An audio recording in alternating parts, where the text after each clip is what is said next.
gente vai começar, então, o estudo do livro A Deusa Interior. É esse livro aqui, da Jennifer Barker Wugler e o Roger J. Wugler. É o livro que deu origem à Jornada Cheia de Mim. E é um livro muito completo, né? Essa é uma obra muito completa, que fala todos os aspectos da feminilidade, todos os aspectos do feminino, tanto numa perspectiva política, cívica, social, como numa perspectiva psíquica, né? Já que os autores são dessa área. Eu vou começar pelo começo, lendo o prefácio de livro, porque os prefácios e introduções sempre dizem muito sobre os livros. Então, vamos lá. Nossas meditações sobre as deusas já vêm de muitos anos. Para Roger, elas tiveram início em Oxford, no final dos anos 60, com um sonho perturbador sobre porcos e labirintos, que levou John Layard a emprestar-lhe sua cópia pessoal, repleta de anotações intrigantes, de The Great Mother, de Eric Newman. Para Jennifer, o começo foi a fermentação feminista do início dos anos 70 e a descoberta dos excelentes ensaios de Jung e Kerene sobre Coré e as deusas. Desde então, nossas leituras, nossos encontros pessoais e nossos sonhos têm sido numerosos demais para podermos citá-los com exatidão. Porém, algumas seleções tiradas de nossas fontes prediletas foram incluídas, separadas do corpo do texto por molduras, e muitas outras são mencionadas na bibliografia. Para aqueles que desejarem uma visão erudita e panorâmica deste campo, apresentamos uma breve história do estudo da psique feminina por meio das deusas no apêndice B deste livro. Portanto, aqui eles estão apresentando os dois autores rapidamente, como que para cada um deles essa obra começou a surgir. Então, para o Roger, ele teve um sonho, ele como analista junguiano, né, psicoterapeuta, trabalhando com os sonhos, com o inconsciente, teve um sonho, então entrou em contato com o livro A Grande Mãe, do Eric Newman. Já a Jennifer, que daqui a pouquinho a gente vai ver um pouco da biografia dela, ela começou a ter contato com os ensaios de Carl Gustav Jung e a partir disso começou a se inspirar e a se interessar mais sobre o enredo das deusas. Seguindo. Porém, aprendemos mais profundamente sobre as deusas com todas as mulheres, nossas clientes e alunas, que com tanta generosidade partilharam conosco seus sonhos, diários, pinturas, esculturas, obras de tecelagem e músicas. Foi também através delas que vislumbramos o poder transformador da energia das deusas em momentos memoráveis de integração com a roda das deusas. Muitas haverão de reconhecer trechos de suas histórias pessoais nas narrativas que reconstruímos ao longo deste livro. Portanto, esse é um livro clínico, ou seja, fala de casos clínicos, fala de experiências, né, dos congressos, seminários, workshops que os dois promoveram ao longo da sua trajetória. Então, é um livro que vai trazer casos reais. E, ao mesmo tempo, é interessante que esse livro está catalogado, né, bibliograficamente dentro de sociologia. Apesar de ser um livro que fala muito de psicologia, psicoterapia, psicanálise, psicologia analítica, arquétipos, né? O título dele pode dar uma ideia de místico, né, transcendental, mas ele é um livro catalogado dentro de sociologia, porque não só faz um estudo psíquico, como faz um enquadramento historiográfico e sociológico desse assunto e da psique feminina. Portanto, ele é um livro bastante transversal. E ele é clínico, ou seja, ele parte da experiência de atendimento dos autores, né, das experiências educativas deles, que ela é educadora e ele ela é educadora, psicoterapeuta, e ele é analista junguiano. Então, parte de casos concretos mesmo, de mulheres reais com quem eles trabalharam, com quem eles tiveram a oportunidade de estar clinicamente. Então, é daí que vem esse livro também, além de uma rica revisão bibliográfica, historiográfica. Queremos expressar nossa gratidão a muitas pessoas e grupos que patrocinaram e incentivaram o nosso trabalho durante todos esses anos. E aqui ele faz uma lista de agradecimentos a várias pessoas, né, e instituições que contribuíram para esse trabalho, como a própria Universidade de Concórdia, o College de Vermont, Burlington College, Vermont, e aqui muitas outras instituições, não vou ler todas. Um agradecimento muito especial pelo apoio e ajuda que recebemos de Rosemarie Delahaye e Janice Tussulan, em São Francisco, e de Rebecca Browning, em Boulder, Carol Steiner, em Espírito, e também aqui já falam muito de outras pessoas, quando, junto com nossa filhinha Claire, pusemos o pé na estrada para divulgar as nossas descobertas. Portanto, eles fizeram esse estudo da psique feminina através das deusas e começaram a viajar, divulgando, né, através de cursos, palestras, seminários, congressos, essas, entre aspas, descobertas, né? Todo esse estudo e todo o mapeamento psíquico, digamos assim, que eles começaram a fazer. Então, começaram a viajar para divulgar esse trabalho. E também muitos agradecimentos pelo estímulo, inspiração e ideias nas conversas curtas e longas. E aqui eu quero pausar para destacar, eles também já falam de muitas pessoas com quem eles tiveram conversas curtas e longas. Por que eu quero destacar isso? O estudo do psiquismo, ele não se faz apenas intelectualmente, mentalmente, né? Ele é uma experiência de circulação de palavra, de troca de experiência, de conversa, de diálogo. Portanto, espero que nos próximos encontros, cada vez mais a gente tenha mais gente presente e que a gente possa falar sobre isso, né? Conversar sobre esses assuntos. E vocês que vão assistir depois esse vídeo, que vocês possam tomar notas, né? Conversar com vocês mesmas e conversar com suas amigas, irmãs, mães, filhas, enfim, com outras mulheres e talvez até com outros homens, sobre o que a gente vir aqui, estudar aqui, falar aqui, porque o mergulho no psiquismo ele se faz muito através da palavra, através de meditações e outras ferramentas também, mas ele se faz muito através da palavra. E a palavra falada, também a palavra escrita, possibilitam muito esse contato com o nosso mundo interior e com essa percepção mais apurada, né? Desenvolver essa percepção mais apurada de quem nós somos, da nossa condição humana, da nossa condição de mulher, das razões pelas quais nós fazemos o que fazemos, somos como somos, e os caminhos que a gente pode ter para, eventualmente, ser diferente daquilo que a gente é, ou então valorizar aquilo que a gente realmente é, se despindo das personas, das máscaras, das fantasias, né? Ou então colocando as fantasias no seu verdadeiro lugar, no seu necessário lugar, né? Que a vida também precisa de fantasia. Então, eu queria destacar aqui essas conversas curtas e longas, né? Como é importante que nós mulheres estejamos entre mulheres, estejamos em conversa com outras mulheres, porque isso faz muita diferença, muita, muita, muita diferença mesmo. Há que se reservar um lugar de honra especial à memória de duas mulheres maravilhosas que passaram para o domínio de Perséfone antes do término do livro, mas que viveram e personificaram o seu espírito. Catherine Whiteside Taylor e Connie Stafford. Não conheço essas duas mulheres, mas pronto, fica aqui registrado esse agradecimento deles. Agradecemos ainda as nossas editoras de Ballantine, Michelle Russell, Jane Bass, Virginia Faber, por terem nos incentivado a deixar que as deusas realmente se manifestassem, ampliando assim o livro até ele adquirir sua forma atual.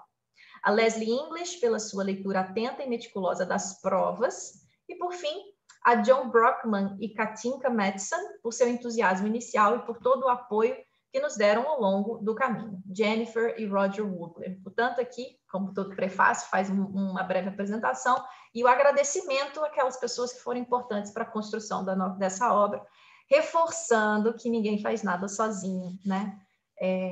Sempre há uma interconexão, uma rede de saberes, fazeres, competências e olhares que são importantes para a construção de obras significativas.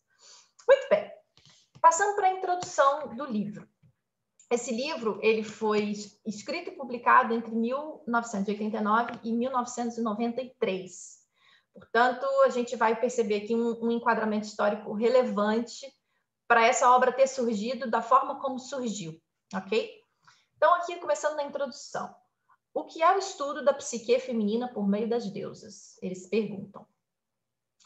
O tema do retorno da grande deusa e de seu consorte é encontrado repetidamente nos sonhos e fantasias inconscientes daqueles que buscam ajuda psicológica para superar o entorpecimento de sua vida. Isso é real. A gente escuta isso nos nossos atendimentos, de quanto a vida pesa.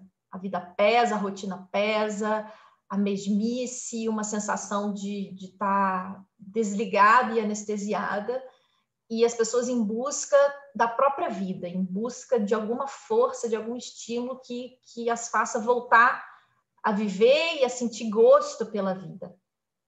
A arte, o cinema, a literatura e as agitações políticas também refletem cada vez mais essa mesma dinâmica. As mudanças que ela exige implicam um novo entendimento da masculinidade e da feminilidade, no homem, na mulher e nas relações entre os sexos, bem como novas concepções de realidade. Isso aqui é um trecho de Edward Whitman, do livro Return of the Goddess, O Retorno da Deusa. Esse livro, se não me engano, tem tradução para português, já vi na Amazon, já namorei ele. E deve ter em outros lugares também. Em todo o mundo, porém,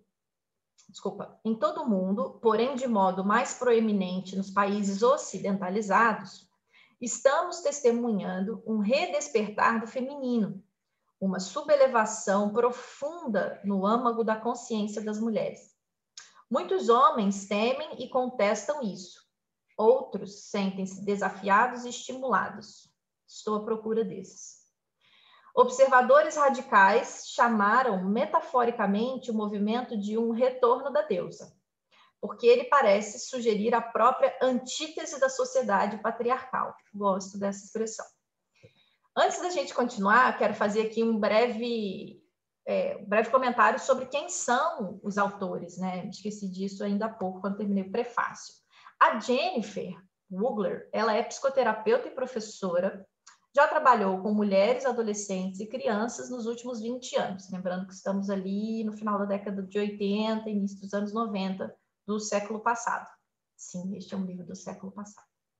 É também uma realizadora premiada de vídeos e presidente da Laughing Bear Productions, uma empresa de multimídia educativa. Então, a Jennifer, eu procurei mais informações sobre ela na internet e é difícil encontrar, não encontrei praticamente nada, só mesmo as informações biográficas dela relacionadas a esse livro. Procurei pela empresa que está aqui, mas não sei se ela não existe mais.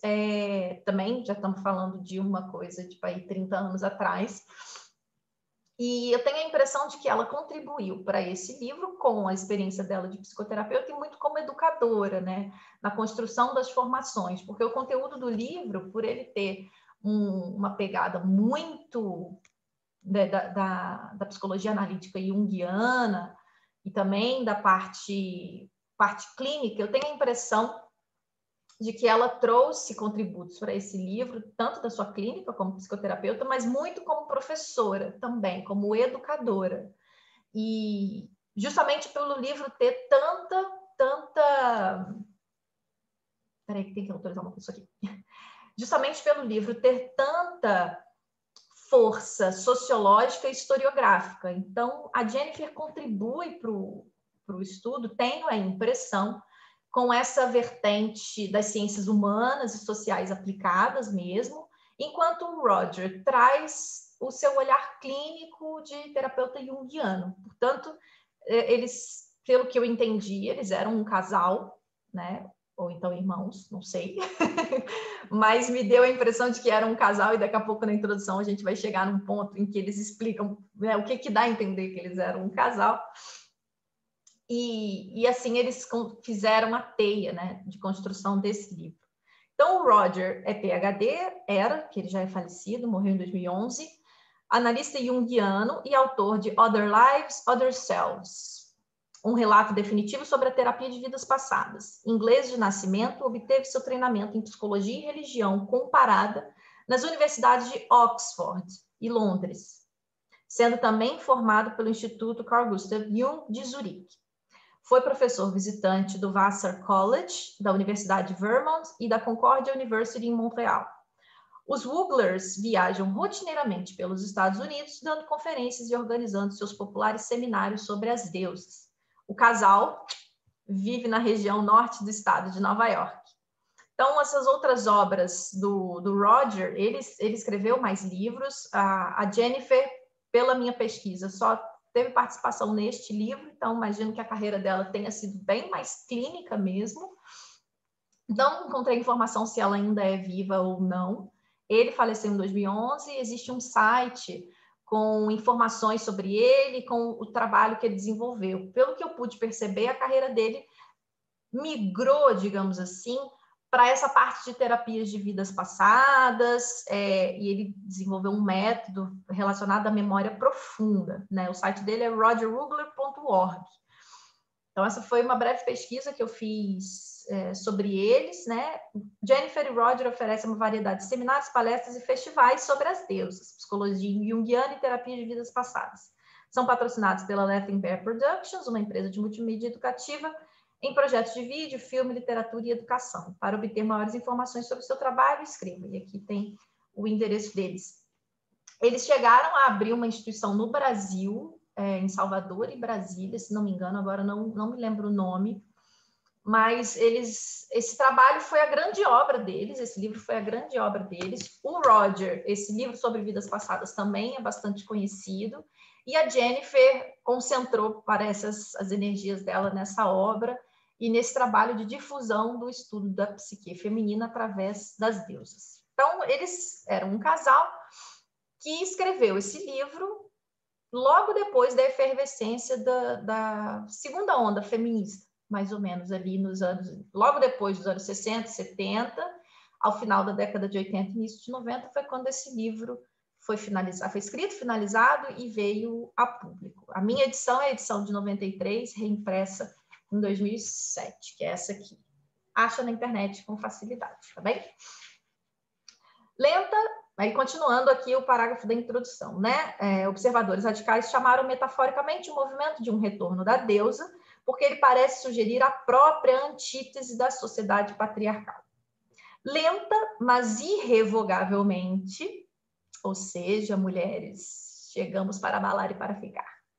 Nunca fomos embora, né? Sempre estivemos aqui, mas a nossa consciência chegou para realmente causar um despertar e mudar as nossas vidas, né? Para a gente retomar as rédeas das nossas vidas. Essa efervescência interna das mulheres, lenta e irrevogável, e as reações que provocam nos homens, começa a afetar todos os aspectos da nossa vida e de nossas ideias. Todos os nossos pressupostos sobre nós mesmos, nossos valores, nossa política, nossos relacionamentos sexuais, nosso lugar no universo, estão sendo contestados por esse despertar. Então, aqui eles falam de como essa tomada de consciência afeta todos os aspectos da vida privada, da vida coletiva, e a gente sabe, né, a gente vê, e isso vai ser falado ao longo da obra, do alcance, não só do movimento feminista, mas de todo esse despertar. Seguimos. Diante disso, começam a surgir na nossa sociedade maneiras radicalmente novas de se entender o feminino. Escritos e livros feministas, como o popular Goddess in Every Woman, de Jean Shinoda Bolen, e The Great Cosmic Mother, de Mônica Jo, não sei como falo sobre o nome dela, oferecem-nos percepções novas e antigas para saciar a tremenda sede espiritual que sentimos. Me chamou a atenção essa sede espiritual, né? Como se as mulheres, diante de tantos séculos, né, um período tão grande de silenciamento, fosse mesmo uma sede espiritual, existencial, de se fazer ouvir, de ser ouvida, de ser vista e de falar, né, de se expressar.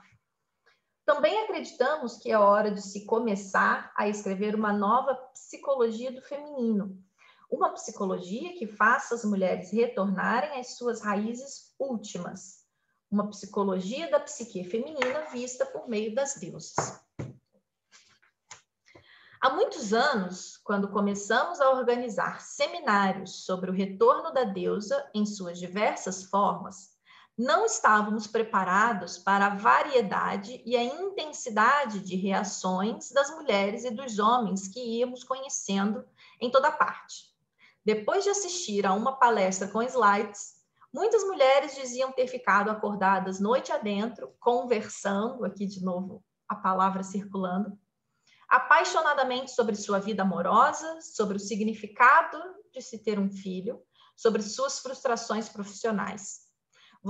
Entre aspas, vocês me proporcionaram uma maneira inteiramente nova de falar sobre mim mesma, comentavam elas conosco. Abre aspas de novo, nunca me senti tão lúcida e tão íntegra. Portanto, mais uma vez, muitas pessoas me perguntam, Renata, você oferece ferramentas para as pessoas no seu trabalho? Bom, o conhecimento é uma ferramenta. O conhecimento de si é uma super ferramenta. E é claro que caminhos, né, alternativas, estratégias para colocar esse conhecimento em prática são falados, né, individualmente, em cada conversa significativa. A palavra precisa circular. Tenho aprendido isso nos meus estudos de psicanálise. A palavra precisa circular, porque quando a gente fica só naquele contínuo mental, a gente começa a espiralar e as coisas não correm bem. A gente fica ali muito engessada, muito presa nesse mental, né? E a leitura do psiquismo feminino a partir das deusas proporciona e propõe justamente isso. Não é uma exclusão do mental de todo, mas é uma ampliação desse entendimento para além do mental, do cognitivo, do racional, do linear, e traz todos os tipos de inteligência, digamos assim, a compreensão do feminino através da arte, através do misticismo, através da espiritualidade, através da maternidade, através da nutrição, através dos combates. Então, são vários aspectos, vários caminhos e tipos de inteligência que esse livro propõe, né? Esse livro, todo esse movimento, propõe de compreensão do feminino.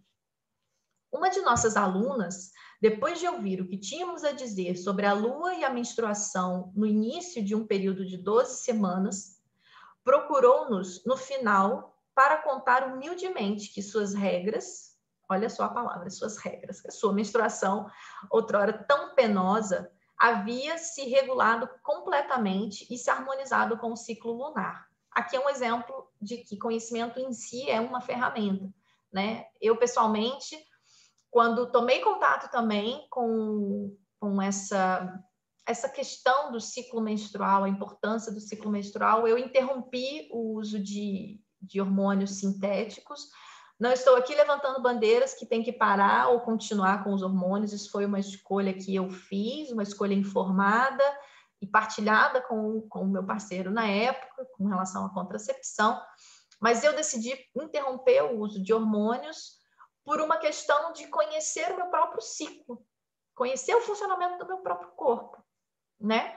Eu entendo que os hormônios são necessários, importantes para muitas mulheres, e aqui, se é uma forma de emancipação feminina, se para você usar hormônios sintéticos está show de bola, continue, vai em frente, estamos juntas, é isso aí. Se para você não está legal e quer ajuda para parar, também estamos aí, busque ajuda, existem ginecologistas de uma linha mais natural que podem ajudar com isso. A grande questão aqui é como tomar consciência disso, né? Existem mulheres que, por N motivos, precisam ou querem continuar tomando hormônios sintéticos e ainda assim fazem algum tipo de acompanhamento. Existem mulheres que já passaram por uma esterectomia, que já não tem mais útero e ainda assim fazem o acompanhamento do ciclo conforme a lua.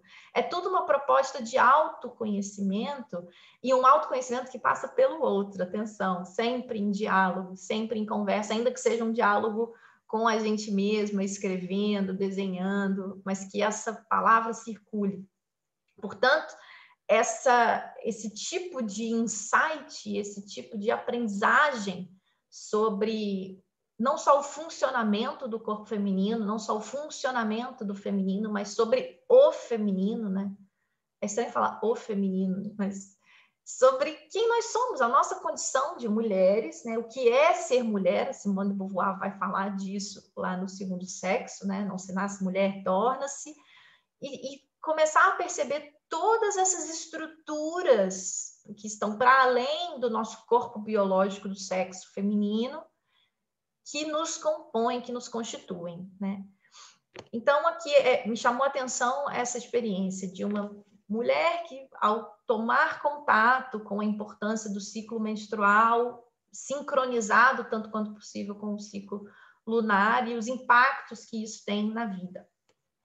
Um homem que nunca compreendera sua atração por certas mulheres e seu fracasso com elas, disse-nos que nossa tipologia das deusas permitira que ele deixasse de fazer escolhas erradas e revolucionar a sua vida amorosa. Homens que desejam relações mais saudáveis, equilibradas, íntegras, completas, satisfatórias, né? A gente faz piada às vezes, mas o patriarcado ele é mau para os homens também, né? É uma coisa ruim para os homens também, em situações, modos e graus e consequências completamente diferentes, mas ele também é ruim para os homens, né? E é importante perceber que esse patriarcado, esse machismo estrutural, tudo isso interfere na forma como os homens se relacionam e que para eles também é causa de sofrimento. E quando eles também tomam consciência, né? Se tem algum homem assistindo esse estudo depois, tomar consciência disso, que tanto interfere na sua forma de se relacionar com mulheres, é muito importante para a sua própria satisfação, né? Por que a satisfação de muitos homens se dá em cima da humilhação, em cima da dominação da sua companheira, da sua parceira? Se questionar sobre isso, né? Que questionar privilégio é muito difícil às vezes. Às vezes não, talvez sempre. Mas chega um momento que, para alguns homens, essa satisfação não basta, né? E é preciso algo mais. E tomara que cada vez mais homens despertem para isso. E se não despertarem, estamos aí para fazer a função de despertadoras.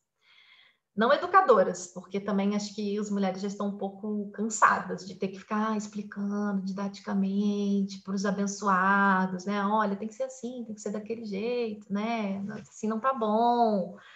Mas o sentido de as mulheres estão fazendo esse caminho, pelo jeito vão continuar fazendo, e como eles falaram aqui antes, né, já lá nos anos 80, os autores, quando escreveram isso, lenta, mas irrevogavelmente, né? E com o avanço das tecnologias, esse movimento está um pouco mais rápido. Muito bem. Aluna do ciclo menstrual, um homem que tinha relações horrorosas. Pronto, seguindo. Diversas mulheres vivenciaram importantes alterações em sua carreira profissional, mudando de uma cidade para outra, ao compreender alguns pontos fundamentais que serão explicados nas páginas seguintes, né? Eu sempre falo isso com as pessoas que trabalham comigo, que eu acompanho.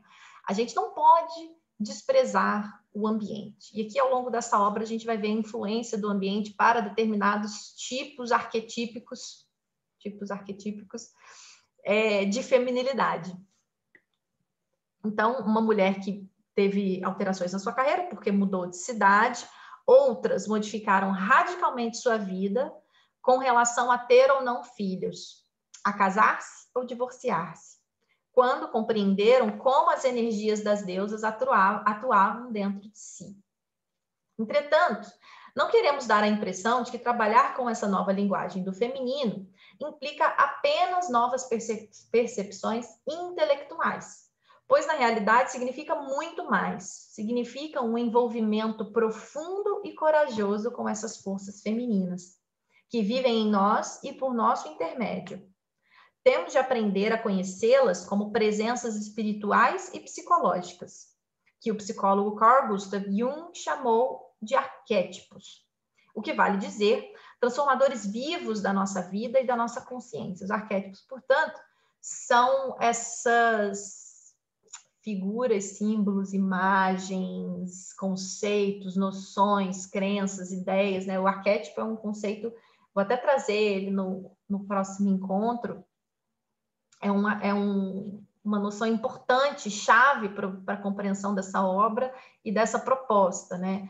As deusas, elas não são um elemento místico e mitológico pura e simplesmente. Todos os mitos que nós, humanidade, construímos ao longo da história trazem uma carga arquetípica importante, porque falam de coisas universais, universalizantes e universalistas, digamos assim, né? E o mito, ele tem essa capacidade, essa plasticidade de se adaptar e de se embrenhar na vida cotidiana, né? A gente percebe esses arquétipos na nossa forma de se relacionar, na nossa forma de trabalhar, né?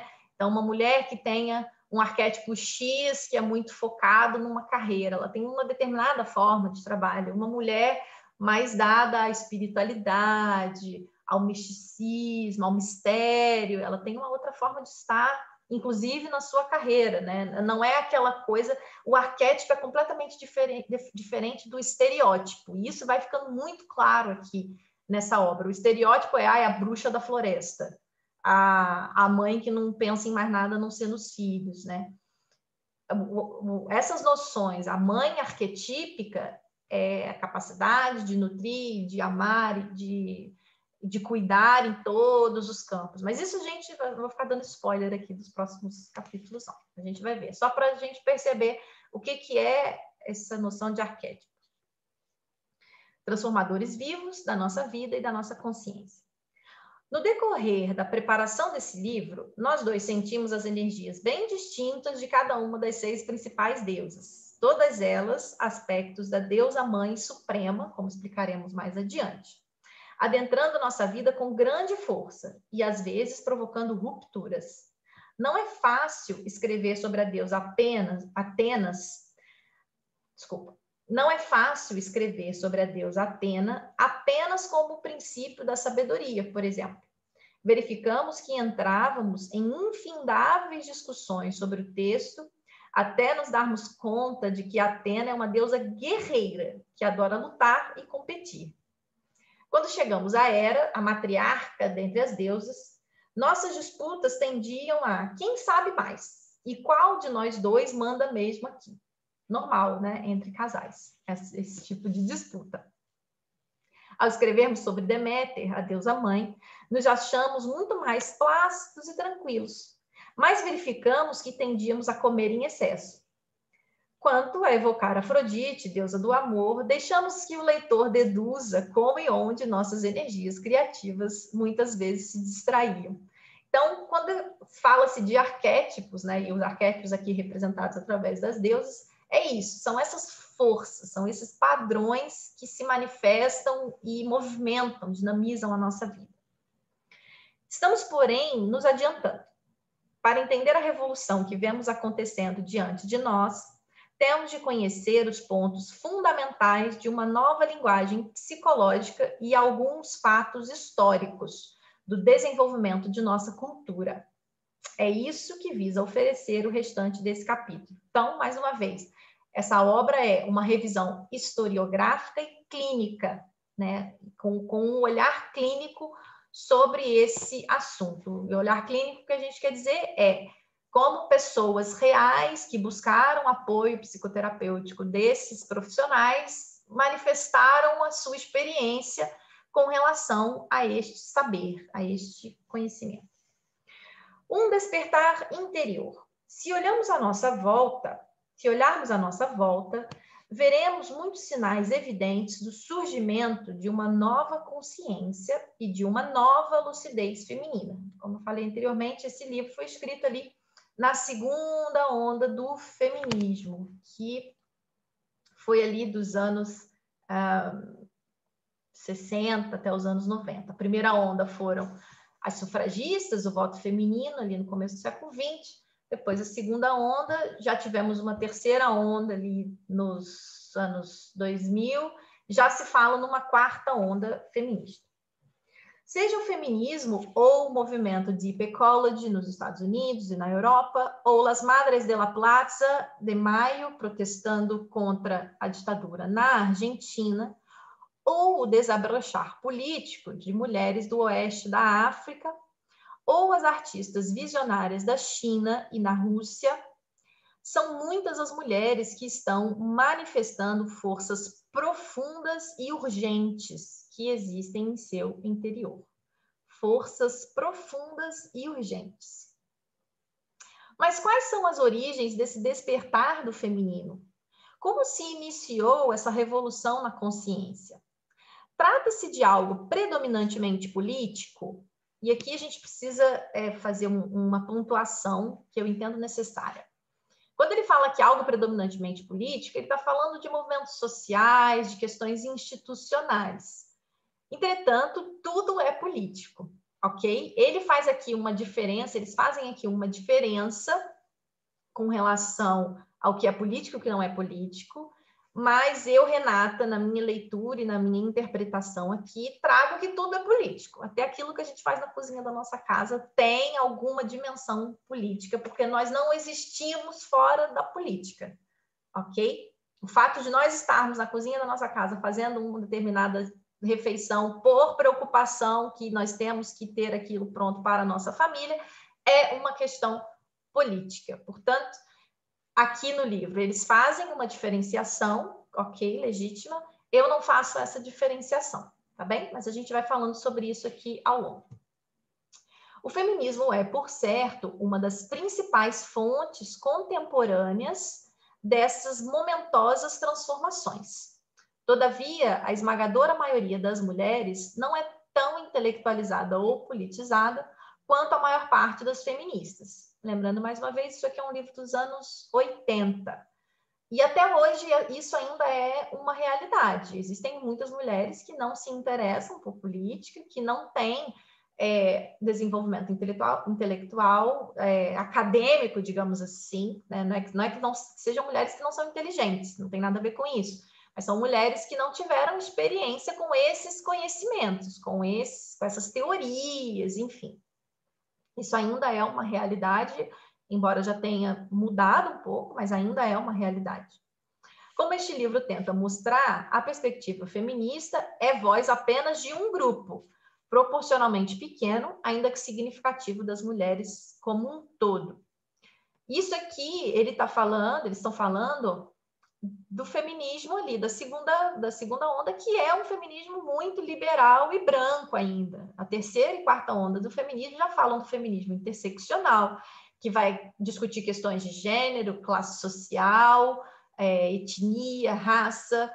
Então, já se fala, né, num feminismo muito mais inclusivo do que o feminismo radical ali dessa época, né? Então, aqui, essa leitura deles já era muito apurada nesse momento, de que aquele movimento feminista, aquela onda do feminismo, tinha um recorte muito, muito delimitado de mulheres brancas e de classe média alta, ok? Então, o feminismo daquele momento não representava a totalidade das mulheres. A maioria delas, trabalhem ou não fora de casa, sente-se mais plenamente realizada nos papéis primordiais de esposa, companheira e mãe. Lembrando do olhar clínico desse livro, então, no relato deles, muitas mulheres ainda se sentiam, pode ser que hoje também tenha muitas mulheres ainda, que se sintam mais plenamente realizadas nos papéis primordiais de esposa, companheira e mãe. Entretanto, há um outro segmento extremamente importante da população feminina. As muitas mulheres que vivem inúmeras vezes sozinhas em semi-anonimato, como poetisas e artistas, escritoras, musicistas, além daquelas que se mantêm discretamente em segundo plano, como curandeiras, terapeutas, mães de santo de comunidades ou místicas. Também elas têm sentido os rumores internos dessa revolução. E, mesmo que não sejam tão eloquentes quanto suas irmãs feministas, suas contribuições são de imensa importância. Um estudo da psique feminina por meio das deusas, tem de incluir todas essas mulheres. Então, ele está trazendo aqui o que o feminismo interseccional agora da contemporaneidade trouxe. Aqui ele já trouxe através do estudo psíquico, arquetípico, mitológico da feminilidade, ele já falava do que hoje se chama interseccionalidade, ok? Então, daí a riqueza dessa obra, né? Não é algo que fala só daquela mina do sagrado feminino da saia longa, do tambor xamânico, branquelinha, fazendo um círculo em alguma floresta e que cobrou 5 mil reais ou 2 mil euros para as mulheres participarem. Não que esses trabalhos não tenham valor, não é isso. A questão é quem são as pessoas que podem pagar 5 mil reais, quem são as mulheres que podem pagar 5 mil reais para estar uma semana do mês, que seja, num retiro, numa floresta, dançando pelada. Quem é que pode pagar por isso? E interseccionalidade, a gente vai falar de capitalismo, a gente vai falar de sistema econômico, enfim, não existe fora, a gente não existe fora da política, ok? Então, essa obra já propõe uma inclusão ampla de todos os tipos de mulheres, né? Ou seja, é uma obra que fala de mulheres, todos os tipos, cores, tamanhos, gostos, jeitos, ok? Numa linguagem arquetípica psicológica, não numa linguagem estritamente política do ponto de vista da ciência política e das instituições políticas. Então, isso aqui já é um livro que fala de feminismo interseccional, porém numa outra linguagem. Dada a rica variedade de experiências desses tantos tipos diferentes de mulheres, fica difícil determinar com precisão as origens dessas transformações na consciência feminina, né? Isso não começou com o feminismo. Se a gente for para Silvia Frederici, que é uma estudiosa das mulheres, se a gente for para Simone de Beauvoir, todas essas pensadoras, elas vão trazer diferentes inícios, né? O movimento feminista foi uma eclosão, mas o início é pulverizado, é uma teia, a sociedade é em rede, não é? Fica difícil determinar com precisão as origens dessas transformações na consciência feminina. Muitos fatores contribuíram para a nova lucidez da mulher em relação a ela mesma e para a sua crescente autoestima, sobretudo nas sociedades ocidentais, onde as mudanças são mais relevantes. O controle de natalidade, por exemplo, libertou muitas mulheres da restritiva sucessão de gravidezes. Um melhor sistema de saúde e a abertura dos mercados de trabalho urbanos para mulheres significaram independência, alguma independência, carreiras profissionais de verdade e uma certa divisão do poder naquilo que era outrora um mundo apenas de homens. Há controvérsia quanto a essa independência feminina, mas a gente vai ter oportunidade de falar disso. Uma legislação mais liberal para o divórcio, aqui a gente percebe claramente o feminismo liberal, permitiu que as mulheres saíssem de casamentos destrutivos sem um estigma social extremo. Acho interessante aqui o eufemismo, né? Porque conheço uma pessoa muito próxima que se divorciou em 2012 e ainda assim, aí o Zoom falou que vai acabar em 10 minutos ainda. Daqui a pouquinho, então, a gente finaliza. Uma mulher que se divorciou em 2012 e ainda assim teve de escutar alguns comentários, tipo, desquitada. Vai ser uma mulher separada em 2012, né? Pleno século XXI. Então, eles falam aqui, o divórcio, a legislação do divórcio, possibilita que as mulheres saiam de um casamento insatisfatório sem tanto estigma social, mas não é de todo algo resolvido por completo, né? Aqui na Europa, dependendo do lugar, o estigma está aí ainda. Nem todas essas mudanças foram um mar de rosas, como todos nós estamos mais do que cientes. Entretanto, o fato é que alteraram a face do mundo moderno. Algumas delas, o direito das mulheres ao voto, por exemplo, foram conquistadas mediante luta política feminista. E aqui a gente está falando de luta política, movimento social, institucional. Porém, não foi nem de longe o caso de todas. Algumas, como o controle de natalidade, ocorreram graças a avanços da ciência e também luta política. Outras, como a exigência cada vez maior para que haja mulheres no sacerdócio das igrejas cristãs, refletem uma modificação sem precedentes nas estruturas psíquicas mais profundas de nossa cultura, naquilo que Jung denominou o inconsciente coletivo. Lembrando que a psicanálise surgiu também nesse século, né, no século XX. Com Freud bem no início do século XX, no período das guerras, Lacan já ali nos anos 50 a 70, mais ou menos. Já o Lacan, então, traz uma leitura da psicanálise já, digamos assim, influenciado pelas questões sociais, efervescentes, políticas da sua época, né? Ou seja, o Lacan já traz uma psicanálise mais atenta, talvez, a essas lutas, né? A questão do gênero, tanto que a noção de sexualidade em Lacan é completamente diferente da noção de sexualidade em Freud, portanto, e aqui Jung tem uma outra linguagem também. Jung já era contemporâneo do Freud, ou seja, um trabalho do início do século.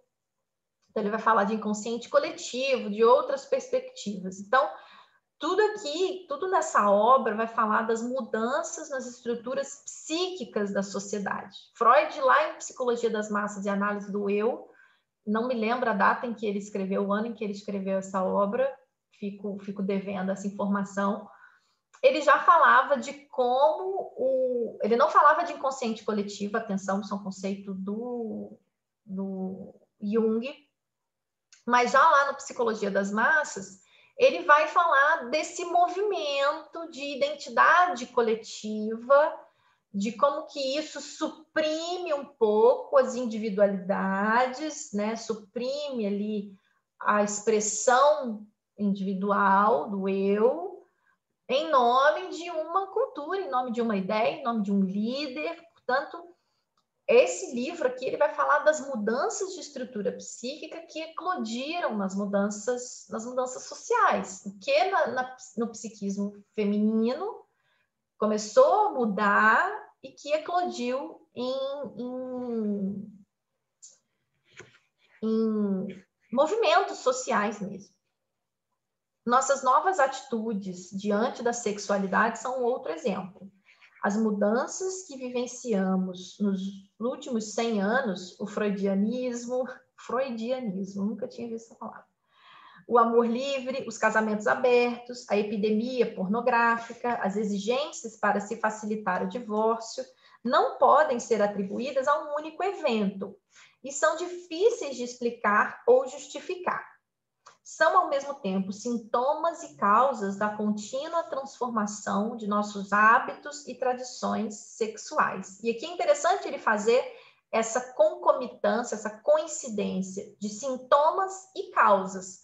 É tipo, quem nasceu primeiro, o feminismo ou a mudança psíquica, né? Isso tudo é um ciclo, são coisas concomitantes. A nossa mentalidade linear, ocidental, precisa dizer, primeiro foi isso, depois foi aquilo.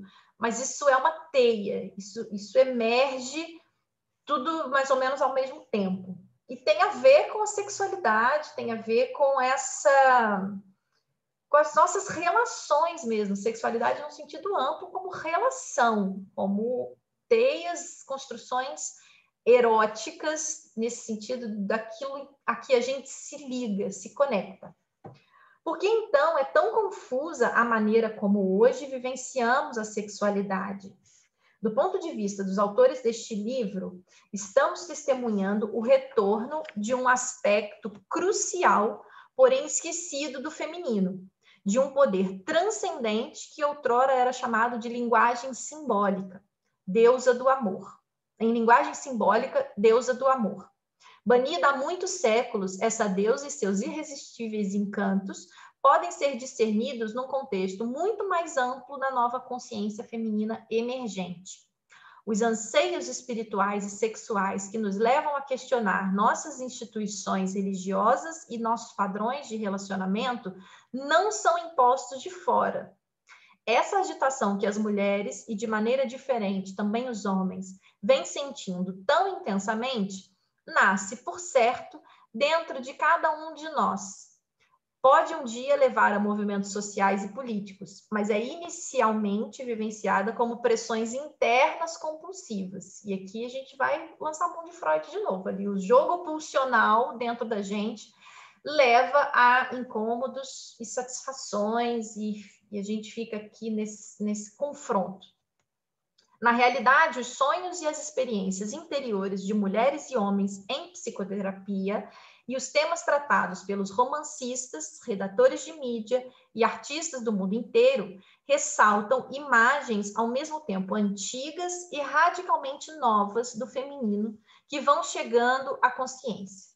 É isso que observou o psicoterapeuta junguiano Edward Whitman, daquela citação do início da introdução, e, como tentamos mostrar nesse livro, essas forças estão em fermentação dentro de todos nós, jogo pulsional, dinâmica pulsional, sendo capazes de transformar os nossos mais fundamentais, os nossos modos mais fundamentais de pensarmos sobre nós mesmos.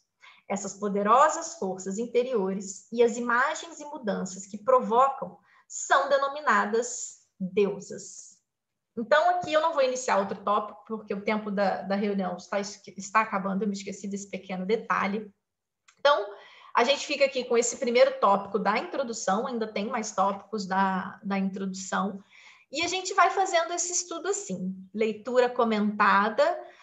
As pessoas que estão participando, se quiserem colocar questões, podem colocar. Hoje acaba que não vai dar tempo, é o primeiro encontro, então a coisa fica assim meio em ajuste, mas espero que tenha sido um tempo bem aplicado para vocês e que essas reflexões de hoje, né, sobretudo quanto a termos a oportunidade de pensar sobre nós mesmos a partir de uma outra perspectiva, de considerar a condição da mulher, a condição feminina de uma forma mais ampla e nos envolvermos com essas forças psíquicas, arquetípicas, para sairmos do estereótipo, para sairmos dos rótulos, para sairmos dessas posições estanques, congeladas e que não nos permitem mobilidade, percebe?